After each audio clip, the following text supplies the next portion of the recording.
नमस्कार दोस्तों, कैसे हैं आप सब।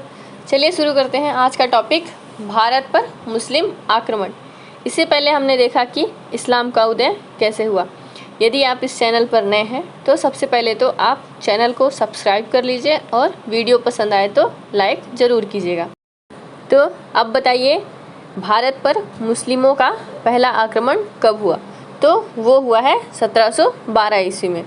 और आक्रमणकारी कौन था? तो मोहम्मद बिन कासिम। मोहम्मद बिन कासिम एक अरब था। इसे इराक के शासक अल हुज्जाज ने आक्रमण करने के लिए भेजा था। यदि बात करें कि भारत पर किस स्थान पर पहला आक्रमण हुआ, तो वो था सिंध। इस समय सिंध का शासक दाहिर था। जब 1712 ईस्वी में आक्रमण हुआ मुस्लिमों का, उस टाइम पर जो सिंध का राजा था वो था दाहिर। और यदि बात करें कि 1712 से पहले भारत पर अटैक के बहुत से प्रयास किए गए, लगभग 13 से 14 बार, परंतु एक भी सफल नहीं हुआ था। और 1712 वाला सफल रहा, इसलिए 1712 में हुए आक्रमण को पहला आक्रमण माना जाता है।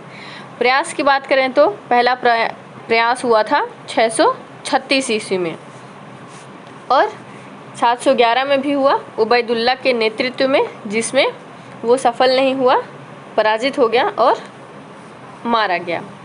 अब जानते हैं कि इन आक्रमण के कारण क्या थे। कोई भी आक्रमण बिना वजह नहीं होता, उसके पीछे कुछ न कुछ कारण जरूर होता है। तो उन्हीं कारणों में से बात करते हैं कि वो क्या कारण थे।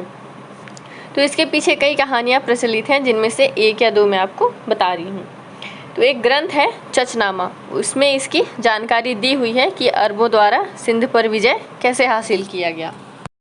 तो पहले जानते हैं चचनामा के विषय में। चचनामा अरबी भाषा में अली अहमद द्वारा लिखित एक महत्वपूर्ण ग्रंथ है। इस ग्रंथ में अरबों द्वारा सिंध विजय की जानकारी मिलती है।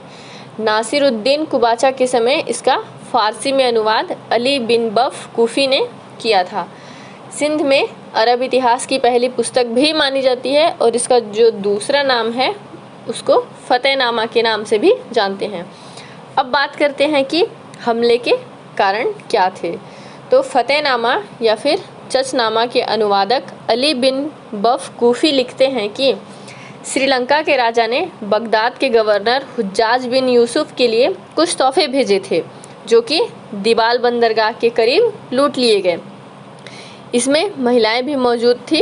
कुछ लोग लूट से भागकर हुज्जाज के पास पहुंचे और उनको सारी घटनाएं बताई और कहा, जो महिलाएं हैं जहाज़ में, जो आपको तोहफे के रूप में भेजी गई थी, उनको सहायता की आवश्यकता है, वो आपको सहायता के लिए पुकार रही हैं। इतिहासकारों के मुताबिक हुज्जाज बिन यूसुफ ने राजा दाहिर को पत्र लिखा। अब राजा दाहिर को ही पत्र क्यों लिखा?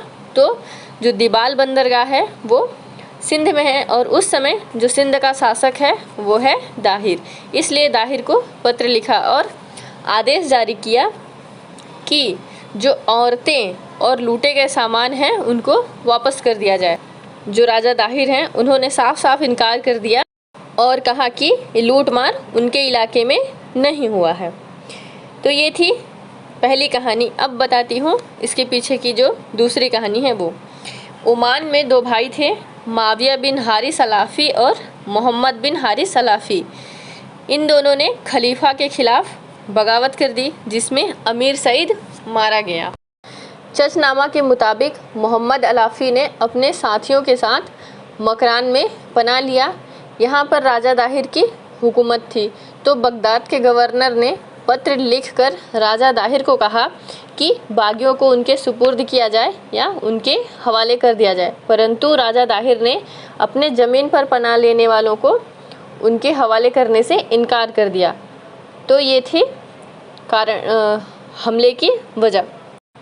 तो अब तक जो बताई हूँ उस पर आधारित कुछ प्रश्न देती हूँ, जिनके उत्तर आपको कमेंट बॉक्स में देने हैं। चलिए प्रश्न नोट कीजिएगा।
भारत पर मुस्लिम आक्रमण का चैप्टर समाप्त होता है। इसके बाद देखेंगे भारत पर इस्लाम का उदय।